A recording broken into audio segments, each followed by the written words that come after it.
تو آپ نے مجھے فون فرمایا، مجھے صرف اتنا بتایا کہ میری مسجد کے سپیکر اتار لیے گئے ہیں اور ظہر سے پہلے نئے سپیکر لگنے چاہیے۔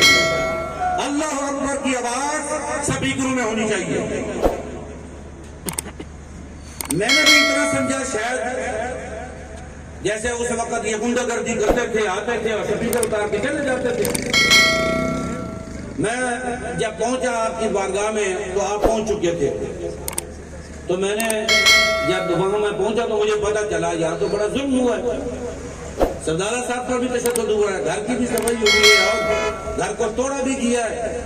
تو میں نے شرمندگی سے کہا کہ میں نے کہا حضور خدا کی قسم ہمیں بڑی شرمندگی ہے، پتہ نہیں تھا، پتہ ہوتا پہنچتا ضرور، ہم کچھ کر سکتے یا نہ کر سکتے یہ تو بات کا مسئلہ ہے، لیکن اپنی ڈیوٹی نبھاتے۔ آپ نے مسکراتے ہوئے فرمایا مولانا نہیں، آج تو مزہ آیا ہے، ساری زندگی پڑھتا تھا فَإِنَّ أَبِي وَوَالِدَتِي وَعِرْضِي کہ محمد منکم فقاء۔ حضرت حسان بن ثابت یہ اعلان کرتے تھے یا رسول اللہ میری عزت، میرے ماں باپ کی عزت، میری اولاد، میری جائیداد سب کچھ آپ پر قربان ہے۔ فرمایا پڑھتا تھا لیکن عمل نہیں ہوا تھا، آج عمل ہوا ہے، خوش ہو رہا ہو۔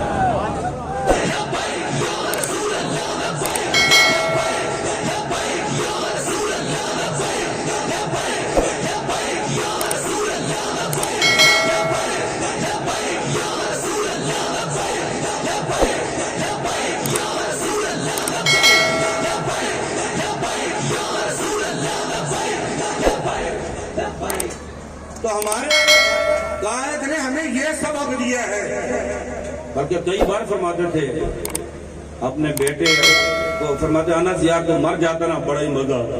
میں حضور کی بارگاہ میں عرض کرتے یا رسول اللہ آپ کی بارگاہ میں ایک بیٹا شہید ہو گیا، آپ کی بارگاہ میں ایک بیٹا میں نے قربان کر دیا۔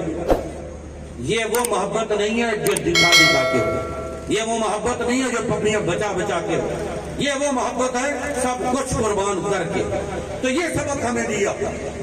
امیر المجاہدین کی امت پر بے شمار احسان ہے، لیکن میں سمجھتا ہوں ایک بہت بڑا احسان یہ ہے کہ قبلہ امیر المجاہدین نے تمام شخصیات کو دلوں سے نکال کے رسول اللہ کی محبت بھر دی۔ اب شخصیت پرستی تحریک لبیک میں نہیں ہے، ہمارے سکریٹ میں جو مرضی آ جائے نعرہ رسول اللہ کا لگے گا۔